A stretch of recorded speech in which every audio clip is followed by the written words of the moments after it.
I mean, look, I actually deliberately put up a couple of charts to sort of show you today, Pete. I don't normally do this, but I thought Okay. I could. This is your Looks unemployment rate that you're alluding to. Well, it doesn't and look this good, but I is like what you're doing there. Sorry. current numbers with regards to what's going on prior, which is the 5.2. And you can see very clearly here that the expectation about what the unemployment rate is going to do today is going to absolutely skyrocket. The reason it's a little bit sort of convoluted is how the JobKeeper program feeds into it. They are technically not unemployed, and therefore the range is quite large. So some forecasters have got 10%. Some people have actually only got the unemployment rate sitting at around about 6.5%, depending on who you talk to. But the median number, as you can see on the top corner, is for an unemployment rate of 8.3. What's even more fascinating by today is how people are going to look at the unemployment change, whether or not we're in or out of full-time work, part-time work, etc. And that's this one, and that's an extraordinary chart. The reason I say that is expectation is for just over 500,000, in fact, almost close enough to 600,000 jobs lost in the April number. But you can see the range is all over the shop in terms of the estimates. The median number is actually more around about 450. There are expectations that we could see about 750,000 jobs lost, all the way down to actually seeing a positive number of around about 450,000 jobs added. And the reason for that, again, is how the actual whole scenario works for JobKeeper, because JobKeeper is technically, under how it's working, is suggesting that they're still in work. So the part that I'm really looking at is what we call the underutilisation, and that's those that are not just unemployed, but underemployed.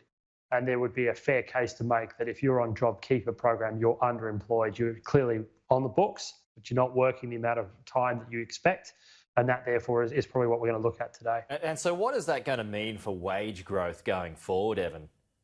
Oh, look, that came out yesterday. And the reason I say that is wage price index for the first quarter was out yesterday, and it didn't actually technically take into effect the last 2 weeks of March, if you look at where the survey was taken. So quarter on quarter grew at 0.5% from fourth quarter 2019 to the first quarter of 2020.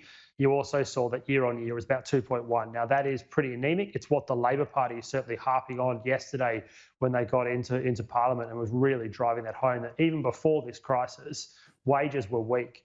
Now, what it means, and getting back to your question, perfect question at this point in the cycle, Pete, is at that point when we had unemployment sitting at around about 5.2%, we still couldn't get meaningful wage growth. We still couldn't actually see an increase to actually drive up productivity, to drive up wealth, etc. Now we've got this scenario that we've got going over my shoulder.